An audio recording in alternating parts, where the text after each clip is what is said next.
Irmãos, hoje é o domingo 12 de abril de 2021. Não podemos ainda estarmos reunidos no templo, lá na nossa Igreja Evangélica Congregacional de Vista Alegre. Hoje é o segundo domingo de mês par, o que significa dizer que hoje pela manhã, nesse horário, nós deveríamos estar celebrando a ceia do Senhor, os dízimos do Senhor, adorando ao Senhor no nosso santuário. Mas ainda não é possível, e sendo assim, vamos meditar na palavra do Senhor com a bênção da tecnologia que o próprio Senhor nos permitiu inventar, e isso faz com que possamos meditar na sua palavra por alguns instantes. Quero convidá-los a abrir suas Bíblias na carta do apóstolo Paulo aos Efésios, no capítulo de número 5.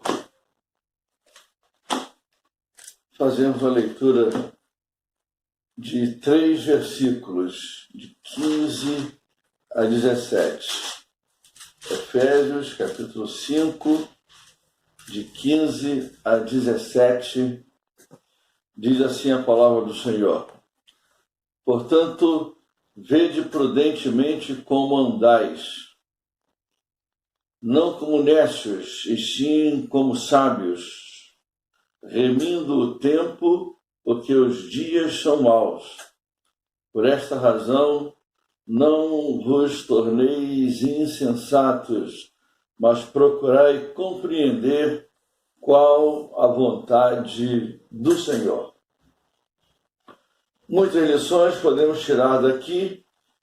Eu quero me deter com os irmãos nessa última frase do versículo 17. Procurai compreender qual a vontade do Senhor. Muito bem. No domingo passado, disse aos irmãos que hoje, se o Senhor o permitisse, estaríamos meditando sobre essa questão vontade do Senhor. Há outras lições no texto. Vede prudentemente como andais, não como necios, não como loucos, não como tontos, mas conscientes da nossa responsabilidade na terra, diante de Deus, diante dos homens. Isso faz parte. Também essa expressão remindo o tempo significa dizer, usando o tempo de tal maneira que Deus seja glorificado, que os homens sejam evangelizados, resgatando o tempo perdido de quando nós não éramos de Jesus. Então, remindo o tempo é usando o tempo para a glória de Deus. Mas o que queremos mesmo é essa última expressão do versículo 17.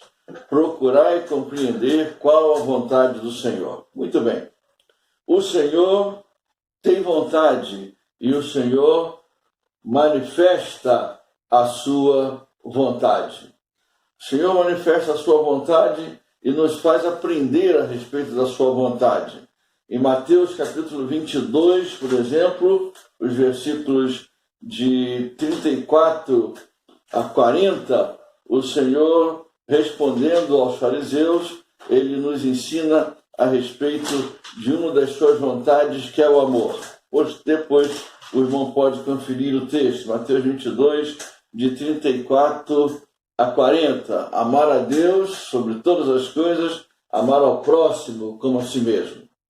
O Senhor também nos coloca a respeito de como devemos nos comportar.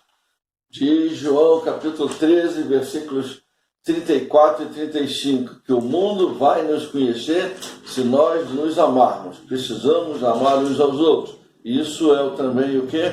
Vontade do Senhor. Amar a Deus, amar ao próximo e, como irmãos, vivermos de tal maneira que o mundo perceba que nós somos do Senhor. Novo mandamento vos dou, que vos ameis uns aos outros. Assim como eu vos amei, que também vos ameis uns aos outros. Nisto conhecerão todos que sois meus discípulos, se tiverdes amor uns aos outros. Então, Tudo isso vem mostrando para nós, de uma maneira geral, para todos nós, a vontade do Senhor, que o amor prevaleça e predomine na nossa vida, no nosso sentimento, no nosso relacionamento, tanto com Deus quanto com os nossos irmãos e quanto também com o próprio mundo, amando de tal forma que queremos ganhar os não crentes para o Senhor Jesus. Muito bem.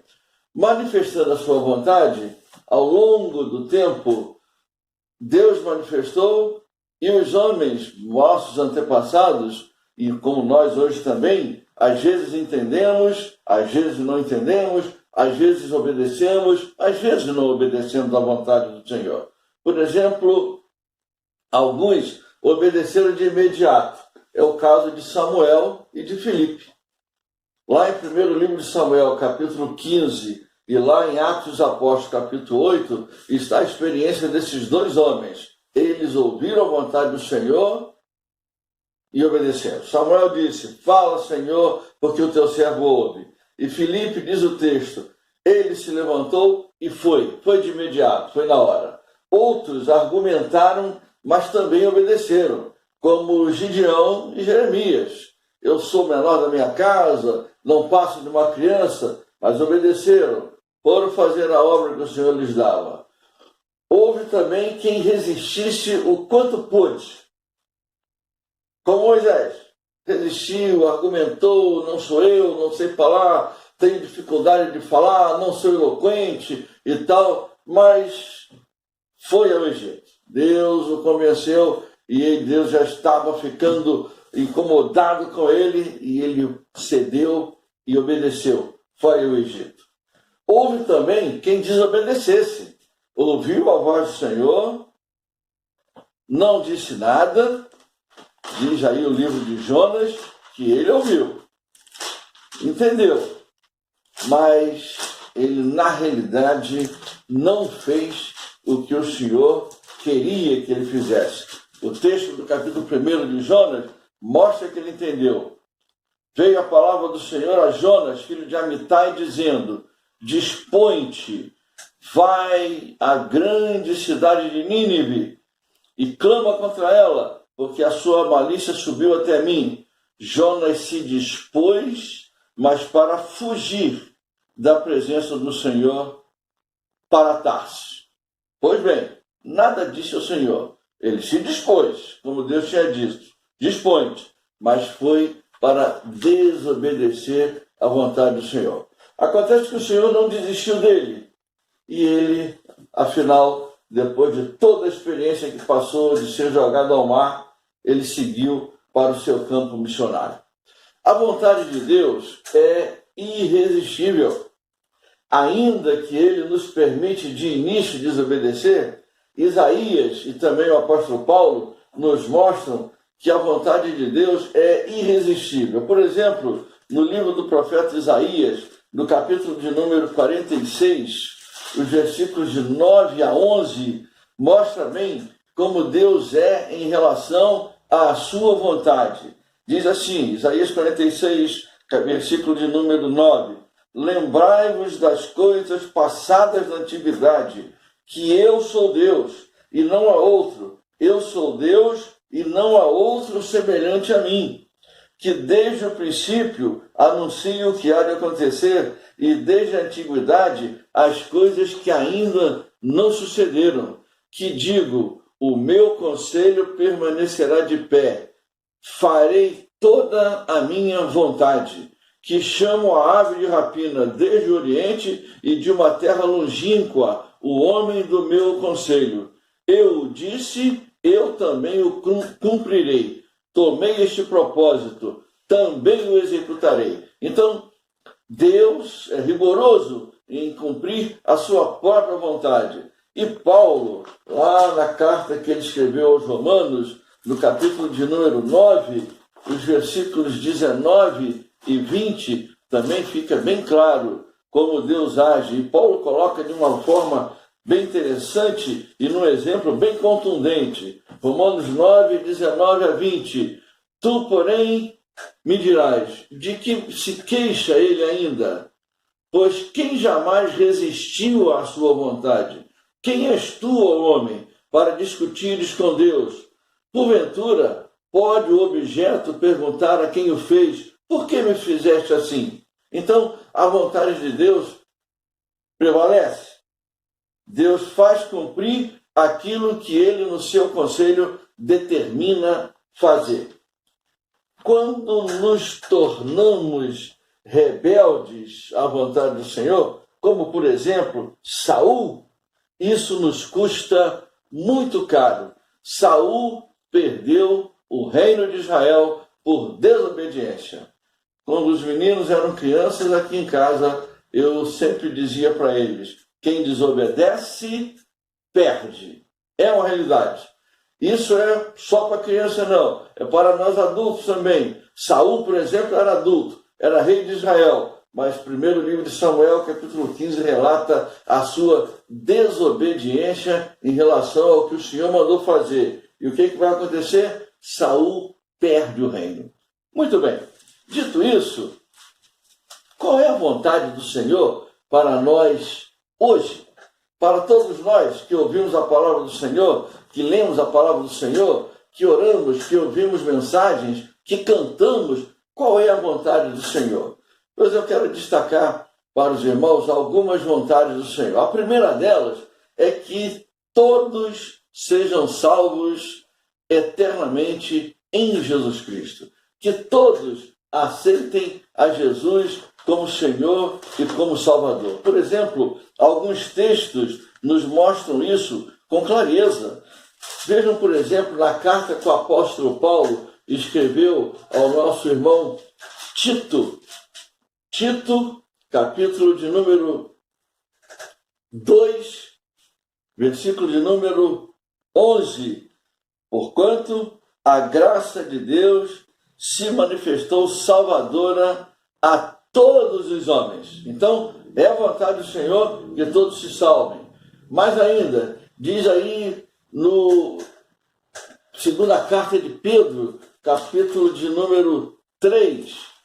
Segunda de Pedro, capítulo de número 3, está escrito exatamente o seguinte, versículo de número 9.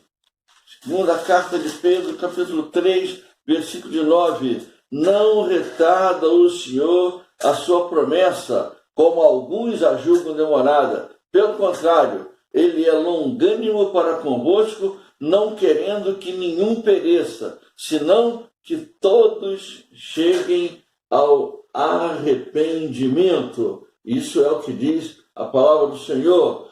1 Timóteo também, capítulo número 2, também é claro, quando o apóstolo Paulo escreve isso, 1 Timóteo, capítulo 2, versículos 3 e 4, diz assim: isto é bom e aceitável diante de Deus, nosso Salvador, o qual deseja que todos os homens sejam salvos e cheguem ao pleno conhecimento da verdade. Isso está lá em 1 Timóteo, capítulo 2, versículos 3 e 4. Muito bem. E ainda, no livro de Ezequiel, há também um texto lá no Velho Testamento, bem interessante. Ezequiel, capítulo 18. Olha que palavra interessante essa que o Senhor coloca, mostrando que o seu desejo é que todos sejam salvos. Ezequiel, capítulo 18, versículo de número 23.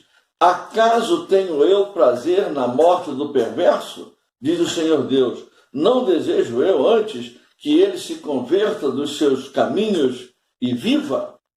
E ainda mesmo em Ezequiel, no capítulo de número 33, o versículo 11, também é muito interessante, corrobora, confirma isso que está no capítulo 18, Ezequiel 33, 11, diz assim: dize-lhes, tão certo como eu vivo, diz o Senhor Deus, não tenho prazer na morte do perverso, mas em que o perverso se converta do seu caminho e viva. Convertei-vos dos vossos maus caminhos, pois por que haveis de morrer, ó casa de Israel? Será Deus ainda falando ao povo de Israel através do profeta Ezequiel. Então, a primeira vontade do Senhor é que todos sejam salvos em Cristo Jesus, aceitando-o pela fé. A segunda vontade do Senhor é a santificação. E isso é também algo muito interessante que faz parte da vida dos crentes. Vejam só, lá em 1 Tessalonicenses, no capítulo 4, no versículo 3, está escrito assim: pois esta é a vontade de Deus, a vossa santificação. É a primeira parte do versículo 3. 1 Tessalonicenses 4, versículo 3. Que vos abstenhais da prostituição, que não nos prostituamos com nada, não é só em relação ao sexo, não. É a tudo aquilo que tira Deus do primeiro lugar. Muito bem, então, esta é a vontade de Deus, diz com todas as letras, a vossa santificação. No versículo 7, a mesma coisa, porquanto Deus não nos chamou para a impureza, e sim para a santificação. Então, a vontade de Deus, como diz o versículo de número 3, esta é a vontade de Deus. E o versículo 7 vem nos mostrar que a segunda vontade que Deus tem em relação ao ser humano é a nossa santificação. Ou seja, santificado, separado, consagrado para Deus. Nós não fomos chamados nem para vivermos para nós mesmos. Fomos chamados para viver para Deus, para a glória do nome de Deus. Então, a segunda coisa que Deus quer é essa, a nossa santificação. Há textos interessantes a respeito disso. Por exemplo, primeira carta de Pedro, capítulo de número 1, esses versículos são bem interessantes.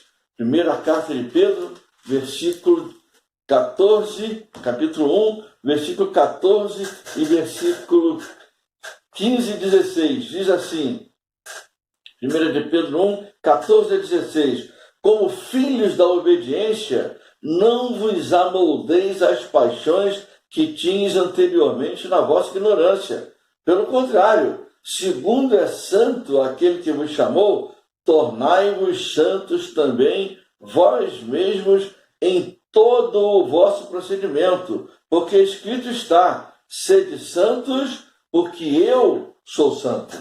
Isso já vem desde os tempos de Moisés, desde os tempos da lei. Se o irmão abrir no livro de Levítico, no capítulo de número 11, o irmão vai encontrar exatamente isso já. Deus, desde o passado, desde os tempos da lei mosaica, dizendo, vocês são meus, vocês são santos, são santificados, são separados para mim. Levítico 11, versículos que começa aí no 44 e 45, diz assim, Levítico 11, 44, eu sou o Senhor vosso Deus, portanto, vós vos consagrareis e sereis santos, porque eu sou santo, e não vos contaminareis por nenhum enxame de criaturas que se arrastam sobre a terra.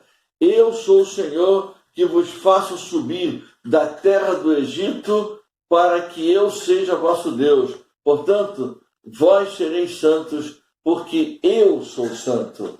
Isso é um desejo do coração de Deus, que não nos contaminemos com nada que essa terra tenha, mesmo que sejam coisas saudáveis, mas que tirem de nós o foco, que é a glória do Senhor Jesus. A ideia de Deus é, sede santos. Por outro lado, vida santificada não é uma opção de cada crente.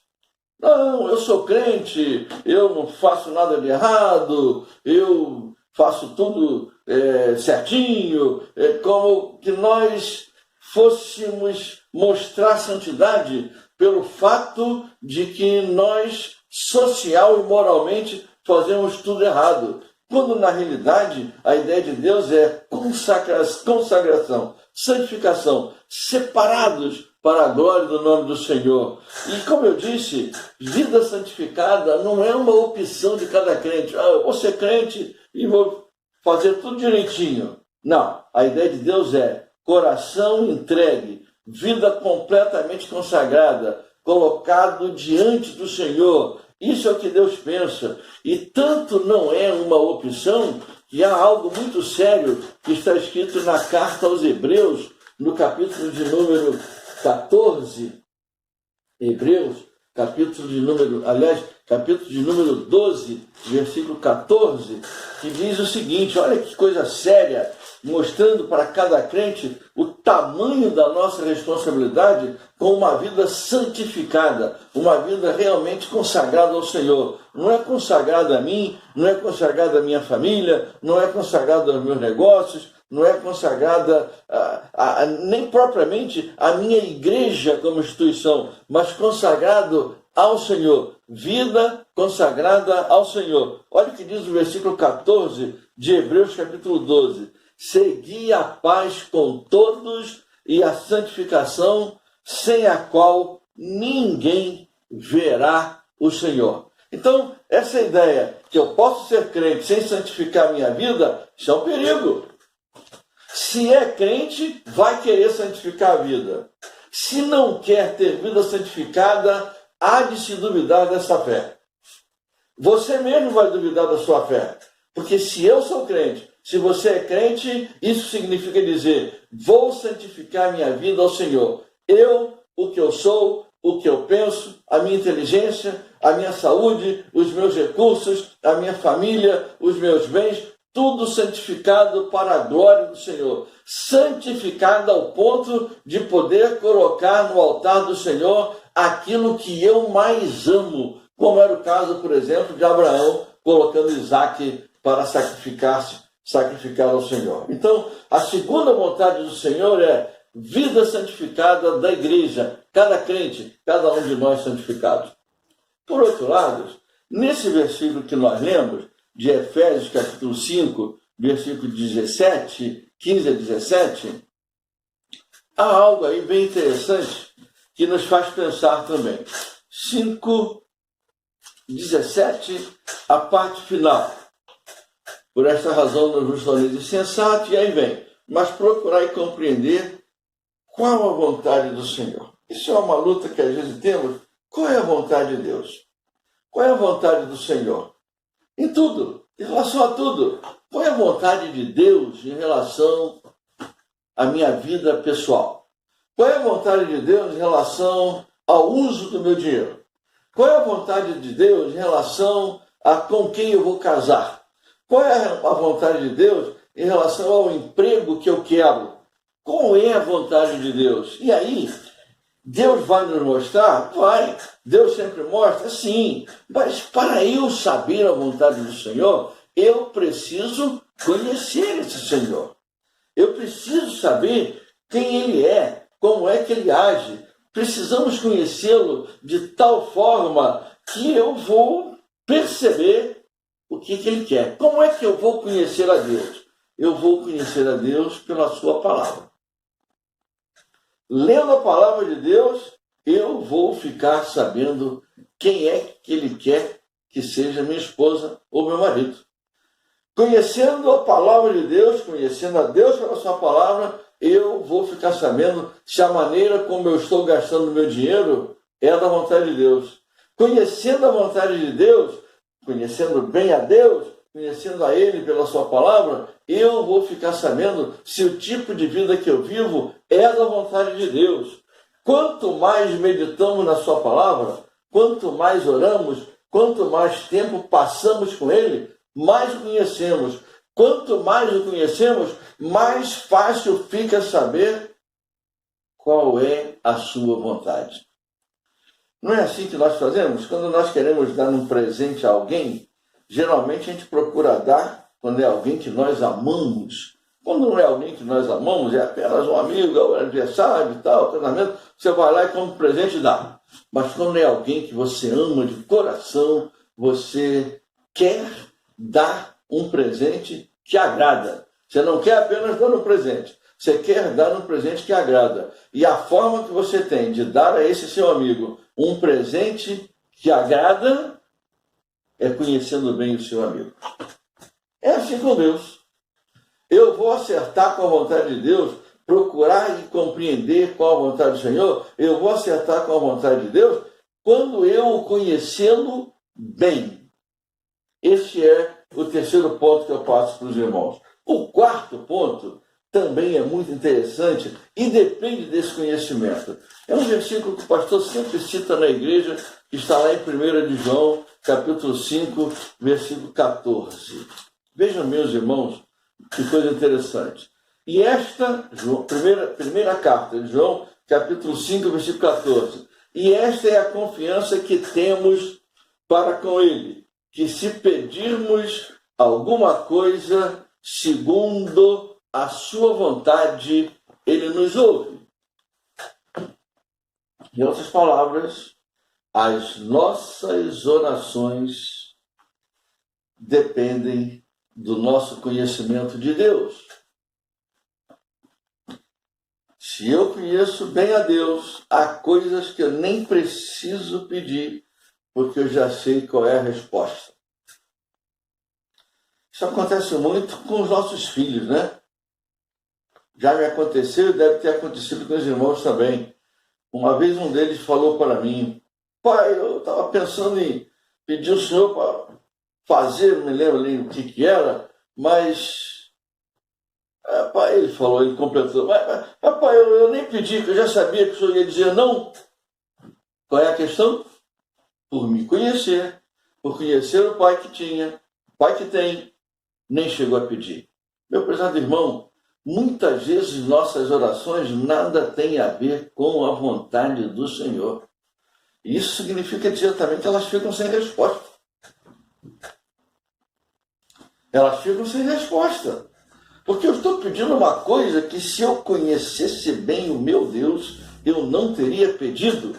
A palavra está dizendo com toda clareza: esta é a confiança que temos para com Ele, que se pedirmos alguma coisa segundo a sua vontade, Ele nos ouve. Que nós possamos fazer isso daqui para frente, entendendo. Vou orar, tudo bem, o que eu vou pedir? Antes pense: quem é o meu Deus? Será que Ele vai gostar desse pedido? Que senão, irmãos, nem precisamos fazer.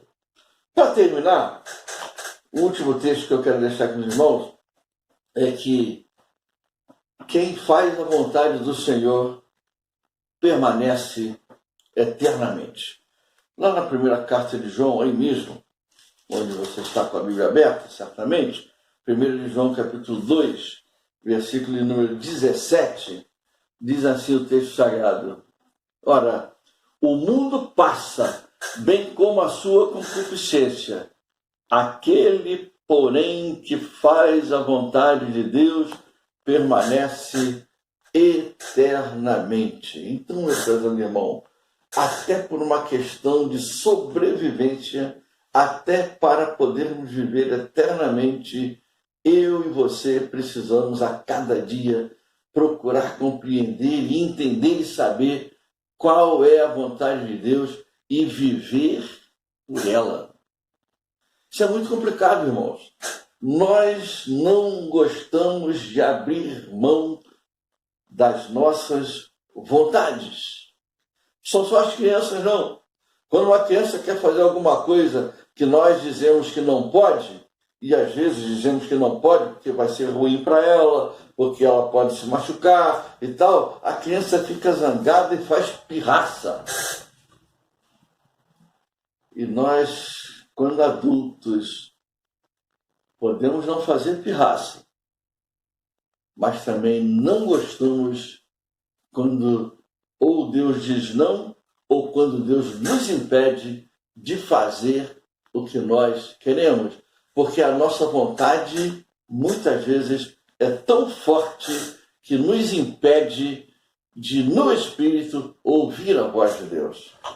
Meus irmãos, quanto mais cheios do Espírito, melhor o nosso ouvido espiritual funciona. Quanto mais cheios de nós mesmos, mais difícil fica ouvir e entender a voz de Deus pela sua palavra e pela ação do Espírito Santo. Então, meus irmãos, eu quero concluir dizendo que nossos fracassos na vida devem-se ao fato de que muitas vezes, se não todas, fizemos coisas sem procurar saber qual é a vontade do Senhor. Primeiro fazemos, depois oramos assim: Senhor, te peço que tu abençoes isso. Como se Deus dissesse para nós assim: não vou abençoar não. Eu não disse para você fazer isso. Por que você não falou comigo antes? Eu tinha uma ideia melhor, uma bênção maior. Mas não, nós fazemos e pedimos para Deus abençoar. Como muitas vezes é algo que Deus não queria que eu fizesse, fracassamos. Meus pesados irmãos, nossas melhores intenções podem não ser a vontade do Senhor. Vale a pena o irmão depois verificar a história de Davi em relação ao templo.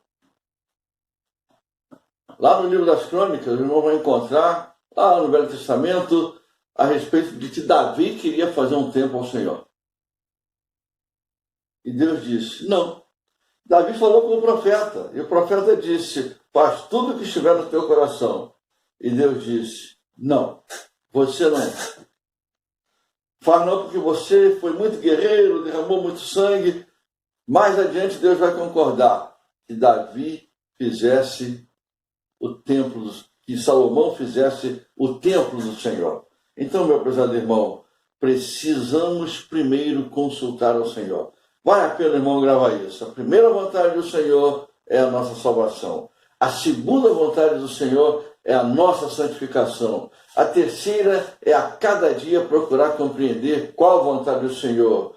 A quarta questão importante é: as minhas orações precisam ser feitas de acordo com a vontade do Senhor. Não tanto com os meus desejos, não tanto com as minhas necessidades, mas de acordo com a vontade do Senhor. E por último, quem faz a vontade do Senhor permanece eternamente.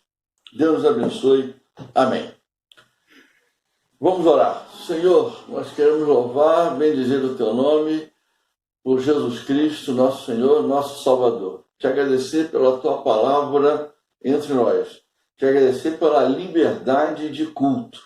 Mesmo cultos que estamos fazendo de maneira eletrônica, temos liberdade de cada um ter a sua Bíblia, cada um poder dobrar o seu joelho, cada um poder orar e cantar ao Senhor.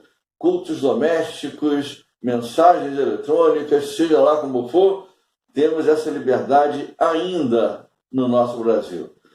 Louvamos o teu nome por isso e pedimos que tu nos aproveite, nos ajude a aproveitar bem este tempo de liberdade, porque ele um dia vai se acabar. Seremos perseguidos e torturados e nós precisamos estar prontos para quando esse momento chegar. Mas hoje, já muitos irmãos nossos não têm liberdade de culto, nós rogamos por eles, por aqueles irmãos que em vários países do mundo não podem mais cultuar ao Senhor. Tem misericórdia deles, sustenta a fé desses irmãos. Senhor Deus, nós queremos te pedir que tu nos dê sabedoria para nesses dias em que estamos impossibilitados de estar no santuário, podermos da nossa própria casa fazermos culto e meditarmos na tua palavra. Seja conosco, eu oro em nome de Jesus, com o perdão dos meus pecados. Amém. Irmãos, há algumas coisas que eu preciso lhes dizer. A primeira delas é em relação a duas palavras: paciência e perseverança. Nós estamos com dificuldades de fazer isso. Muitas pessoas, não todos, mas estamos com dificuldade de fazer isso. Ou seja, o que sempre foi algo natural, um pai, uma mãe, filhos em casa. No passado, quando apenas os pais trabalhavam fora em empresas, era normal. Pai trabalhando, mãe com filhos em casa. O mundo se tornou moderno, hoje as mulheres trabalham tanto quanto os homens e até trabalham mais, e hoje cada um para um lado. Pai para o trabalho, mãe para o trabalho, filho para a escola, filho para a faculdade, filho para aqui, filho para ali, creche, isso e aquilo. Resumo da história: vivemos todos na rua, pai, mãe e filhos. E agora, quando nós estamos tendo que ficar todos juntos dentro de casa, estamos fazendo um mês nisso, estamos muitos de nós com problema, com dificuldade. Por quê? Não, vamos aproveitar esse tempo, ficando em casa, na paz do Senhor, com tudo que estamos precisando, Deus tem nos suprido, estamos procurando atender aquelas pessoas que precisam, com alimento, com remédio, mas vamos louvar a Deus que temos uma casa para ficar. A segunda coisa que eu coloco é exatamente, vamos aproveitar esse tempo para culto doméstico. Separa um momento do dia.